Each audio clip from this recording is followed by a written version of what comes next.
Welcome back, tribe. We're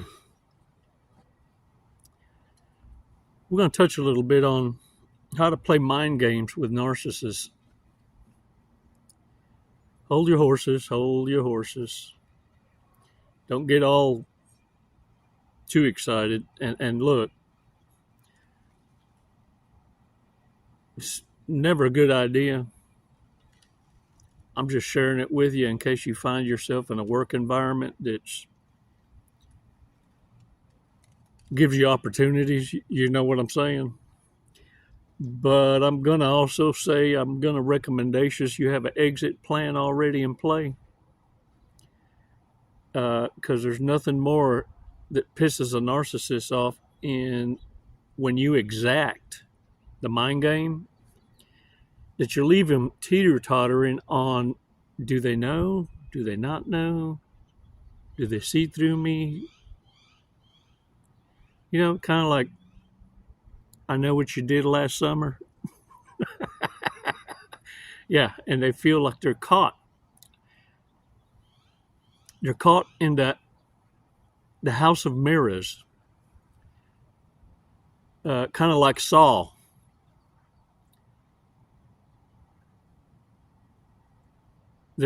They're left suffering panic and anxiety, not knowing what you know, but they fear the worst.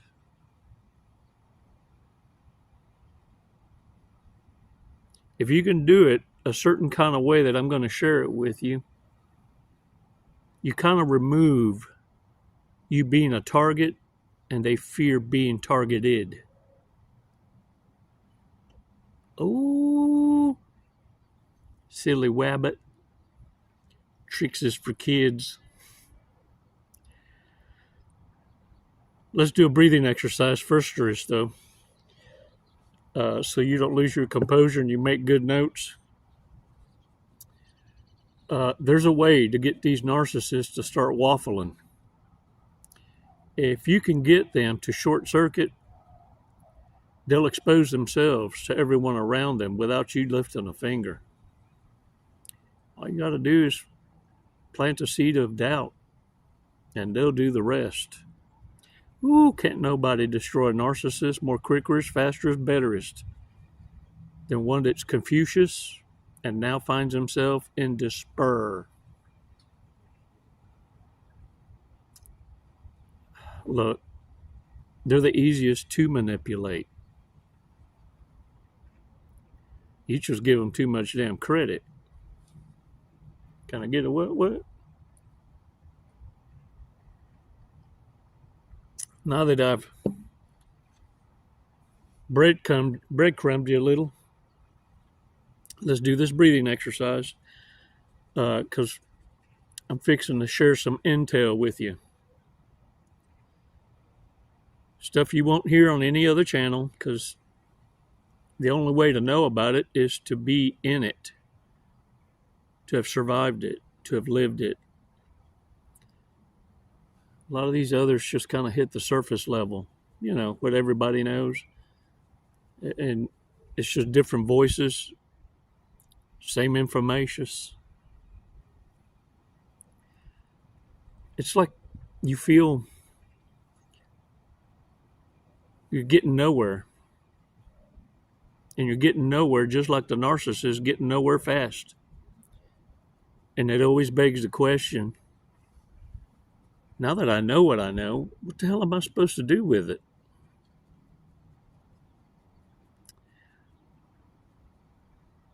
I'm fixing to tell you. I'm going to tell you what narcissists hope you never, ever figure out. And that is how to play the mind games they play, but do it more better, bestest, and leave them in Confucius, not knowing what the hell just happened to them.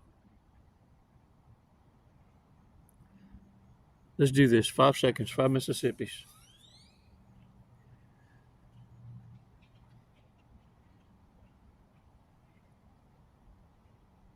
Release slowly.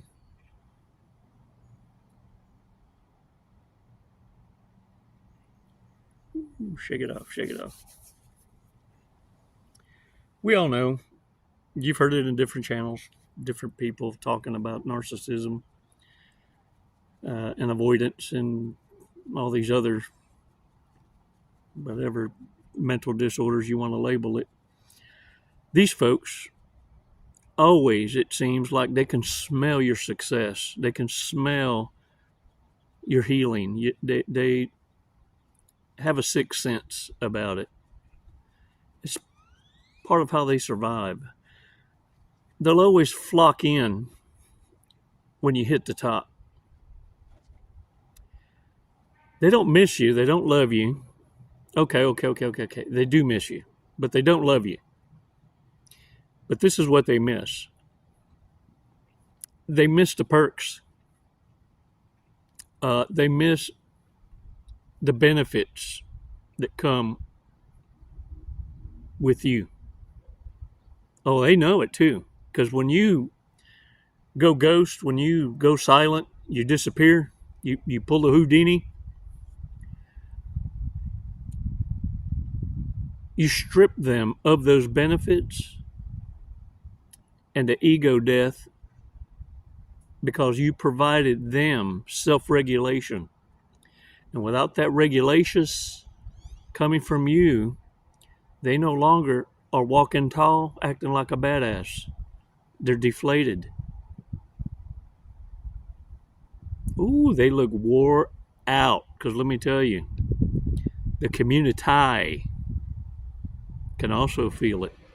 It's like that arrogance just boop, dissipates like a fart in the wind. And the thing is, they're surrounded with folks just like them that alienate them because they no longer stand to benefit from them. It's like an energy vampire taking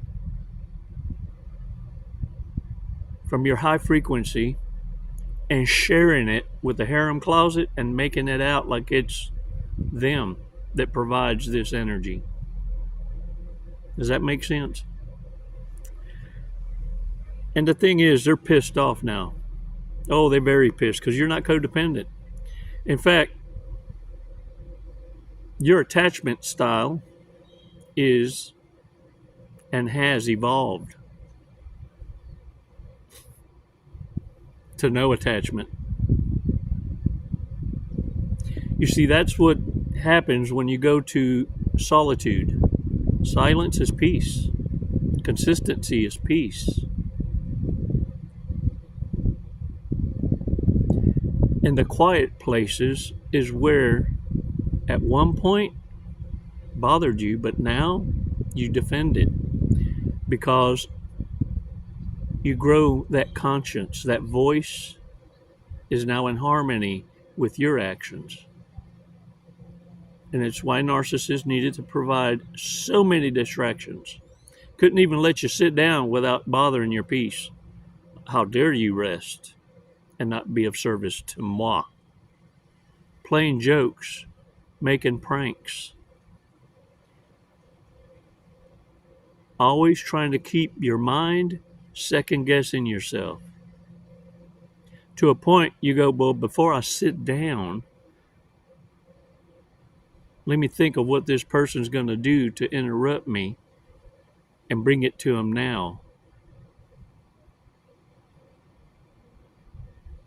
You want a water? Here's some aspirin. Here's a chocolate bar. Here's a remote. And they'll look at you like, what are you doing? I'm just fixing to sit down. If you come up with anything else you might need, you better ask for it now. And they'll laugh because they know they've entangled you in that mindset now of service. See how that works? Yeah. And you're thinking it's a funny haha. But until I mentioned it, will you snap and have this epiphany moment and go, I'll be damned.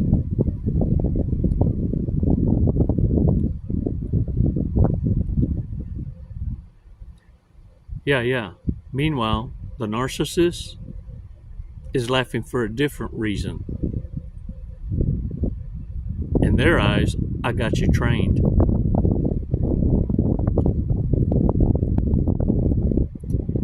In order to bounce back and make it be known that you're aware, there's little ways, innuendo and things like that. Even jokes. Because jokes, let me tell you, folks with a mental disorder, even jokes are taken personally. Because they speak in code also. And that's how they get a point across. So I'm going to say this. Come in close. Pay attention. Stop what the fuck you're doing. Look at me. If you're going to share anything personal, if you're going to share any information about your journey, your life experiences, this is what I need you to know. Only speak of to narcissists or anyone asking questions about your life. Only speak from the life experiences that makes a narcissist or any other stranger know how big a threat you can be because of your life experiences. I talk about my training all the time. I talk about my experiences in the military, in law enforcement, even on the streets, so that narcissists understand unequivocally, I can be your worst damn nightmare. But then, in whispers, tidbits, don't do what I do.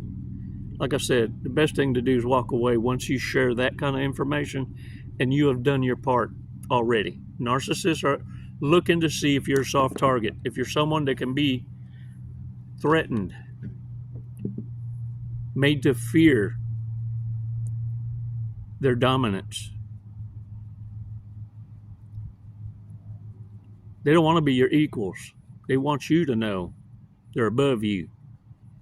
So if you can shatter that thought immediately, end the conversation there. But what I do, don't do what I do. But what I do,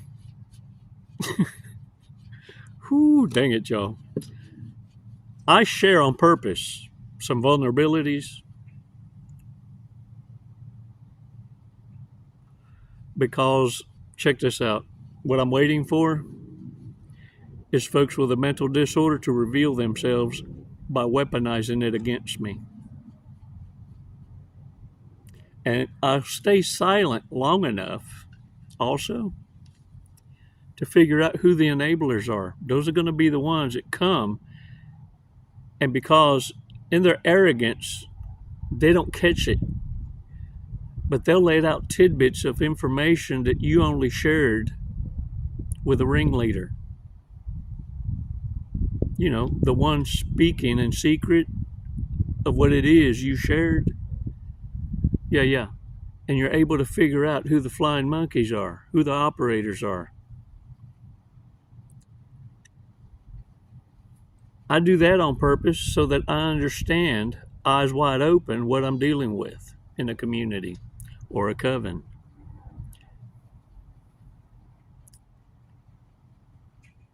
And then, ultimately, I expose them one by one by letting them know. Because I'm not shy. Okay, I'm shy. I'm shy like this. Funny you should say that. I never shared that with you. You had to have heard it from, and I named the ringleader.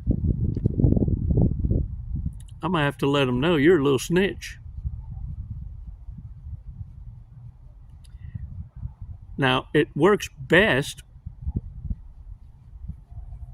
because I've set it up this way, where I have the flying monkeys and the ringleader all in one audience, in a room, party, gathering, whatever it might be on the beach line, and then I expose them all. Remember that conversation we had the other day? That information you shared with me, I only told that one. And somehow or another, you ended up hearing it and snitching on the one that told you. I'm sure they told you. You didn't hear it from me. Along with every one of y'all. So what's the motive? Now I'm here to tell y'all, I only shared that misinformation to figure out the IQ levels of these enablers that you surround yourself with. And I see y'all are all on an equal playing field. I figured out your IQ. Let me show it to you.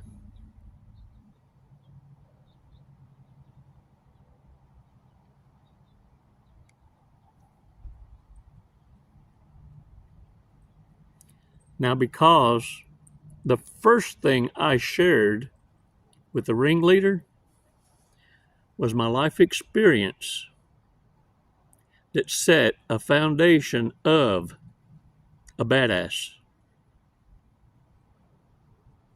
Seasoned in combat, trained in discipline and war plan, law enforcement credentials, and a willingness to seek out opportunity to show the skill. And by me becoming a truth teller, they understand it screams, your turn. Silently, the narcissist has to hold back even their microaggressions to want to rage. Because now they know I just set them up. And I really, really, really wish a bitch would. Give me the opportunity to defend myself.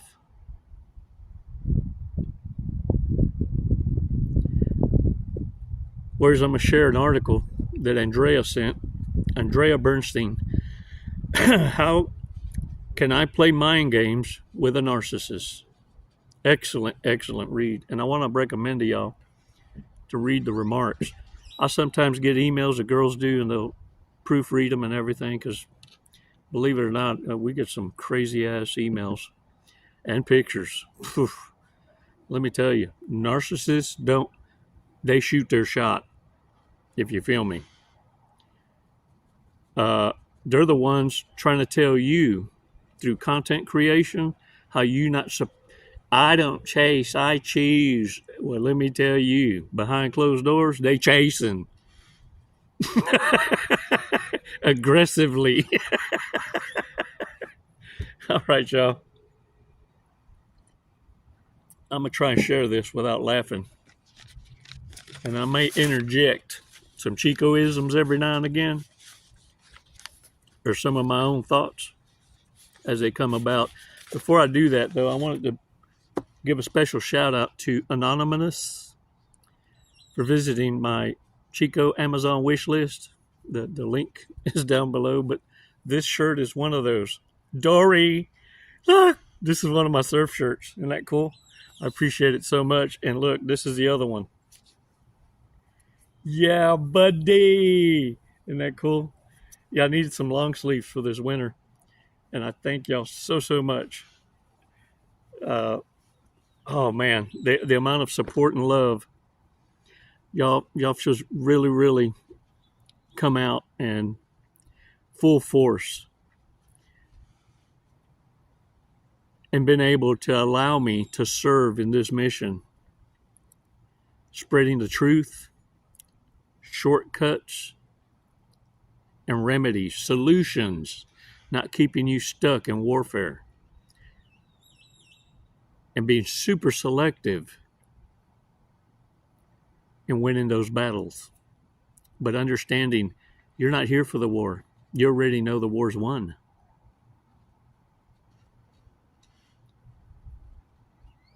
The trick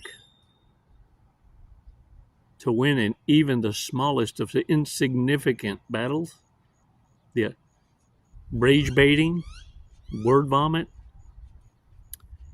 is to not play the game at all. The minute you sense it, you walk away. The first second you sense disrespect, you don't entertain in it by respecting it with a response or a reaction. Indifference is the opposite of love.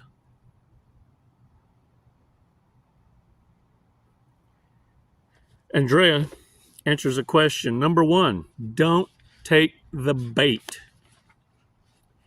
Narcissists exist to get a reaction. If they're attempting to get you to fight with them or make you go ballistic and attack them, you don't have to. You can agree with their perspective if you prefer, but do not engage with their drama.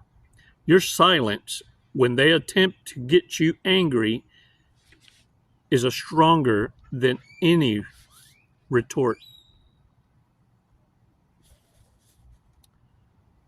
Number 2, you don't have to feel the way they want you to feel. Ooh, solid. If the narcissist is attempting to guilt trip you or belittle you, keep in mind, you don't have to purchase their reality. Their words aren't the ultimate truth. You can accept their viewpoint as biased, manipulative, and really none of your concern. Number 3, don't engage when they're acting out. Don't let them get you to the point of, y'all gonna make me act a fool up in here.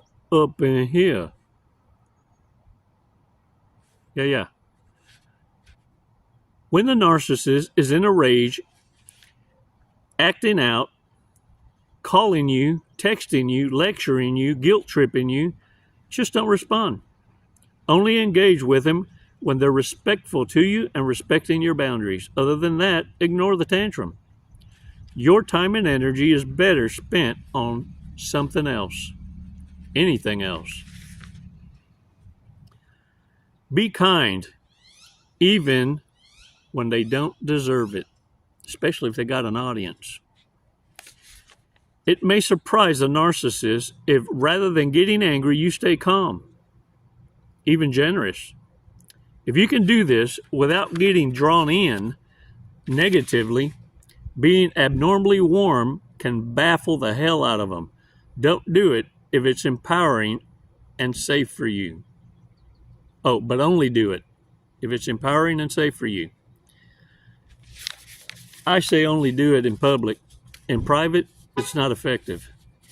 In private, best thing to do is remain indifferent. I smile and curtsy and go on my way in an exaggerous kind of way. You know what I'm saying? Kind of like a young'un throwing a fit at a Walmart because they ain't getting the toy they want. Leave them be. Mosey on. Whenever you give any kind of attention, whether it be negative or not, that's like you laying there alongside the toddler, throwing a fit and throwing your own fit. Not going to do any good. You don't have to play mind games, is number 5. Sincerely, games are only going to get you down to their level. If you despise their hurtful ways, why imitate them? Be the woman or man you want to be, not stuck in a pattern of hurtful, childish games. If you embark on the dark path, expect to lose a part of yourself along the way. Don't let them control your life is number 6. Regardless of what they've done, you don't need to make your life all about getting revenge. Focusing your energy on revenge or outwitting a narcissist, you're going to kind of remain stuck in a dark place. Focus your energy on growth, wellness, inner peace instead. That's what I'm talking about. Look, if you have to distract yourself quicker is faster is, lock into the fact that when you're looking at the reprobate that you snap. When you take that 5-second breathing exercise and remind yourself, This fool in front of me, this reprobate, could have been me. When you have a balanced mind and you're able to have a conscience, you should be able to have those interjected conversations of the good Lord speaking to you, saying, see, this is what you avoided. See, if you'd have taken that wrong path, this could have been you. Does that make sense? The bottom line is this. The largest mind game you could ever play on a narcissist is to not play. Stand on your principles. Stand on business. Take the high road and refuse to let their behavior control your mood and your sense of self-worth. Exit. Find something that makes you happy. Fill your life with people who care for you genuinely. And that's going to be the true win. And for crying out loud, if you ask me, the people who most want to engage in mind games are generally the one with a personality disorder themselves. Step above it. You better than that.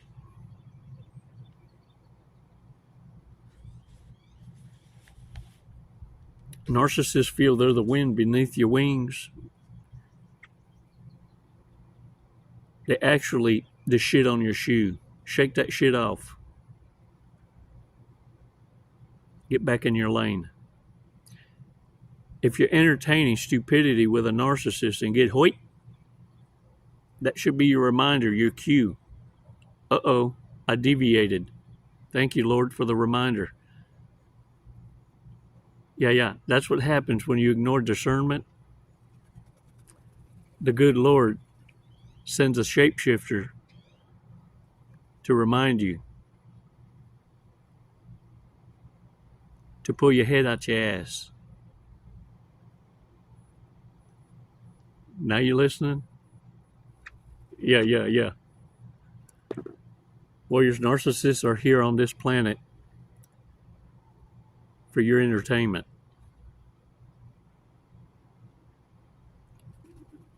You were never supposed to be in the grips of stupidity. Yeah. Dumbing down ain't fun, is it? Now get to your elevated place. You're on the fire watch. And remember, share the important pieces if you're going to share personal information at all. You know, the parts that scream, I can be your worst damn nightmare. Give me a reason. Ooh-wee. That will scream to them narcissists that flock to you when you hit the top. Yeah. But it's also going to let them know that them perks and benefits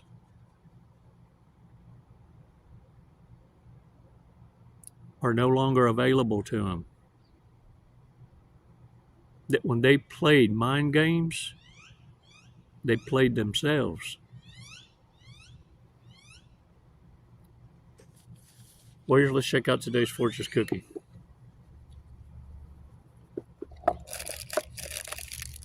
You know, I'm reminded of a joke. May not even have shit to do with this conversation, but I wanted to share it with you. Heard it the other day. It was a guy that had a motorcycle accident on a highway. One of them highways where nobody hardly rides. Wipes his bike out, lands off in a ditch. His car comes, pulls over, sees all the debris field, goes off, looks up in there, and this dude crawls out of the ditch. Lady jumps out and says, listen here, you look a mess. How about you jump in this car and I'll patch you up, take you home, and see to your wounds. And he says, he says, man, I really appreciate that. And then he looks up and he goes, oh, wow. he notices she's beautiful. Oh, her new-news is sticking out and everything. He says, man, my wife really wouldn't appreciate that. She says, shut your mouth. I'm a nurse. I can help you. He says, well, all right. So he jumps in the car. They go to her place. Don't get ahead of it. Don't get ahead of the joke. And he's bleeding out and all, and she patches him up, cleans him up. And again, she says, well, let me feed you a little bit of dinner and before I take you home. And he says again, he says, I just really, really don't think my wife would really appreciate that gesture as much as I appreciate you offering.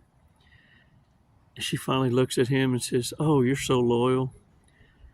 I wish I could find someone like you. By the way, where is your wife? And he says, she's on the side of the road, still in the ditch.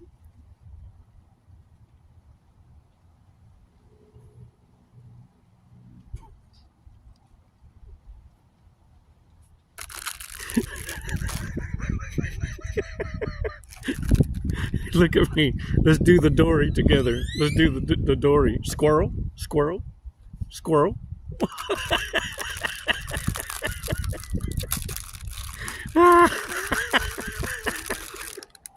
Oh, dang it, man. Dang it, man. I better stop it. I'm going to get y'all in trouble. I sure is. Today's Fortune's Cookie. The message reads, getting together with old friends brings new adventures. What I want you to never ever forget after this experience is the fact that the definition of friend has changed. You have associates that you associate with and never invite home, never break bread, and they're never invited at your dinner table. Friends is an earned position and title, which takes time. Great friends are those that invest in you without you ever asking. Defend your honor in your absence without you ever discovering it.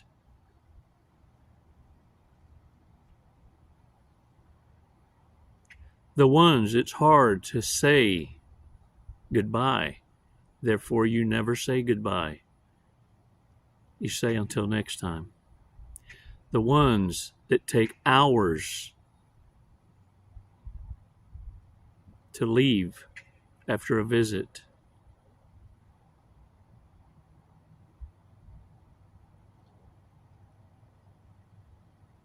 Maintain those great friends. They earned their place. Where narcissists only have demands,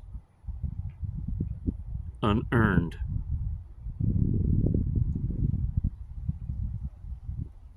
Your peace wasn't free, was it?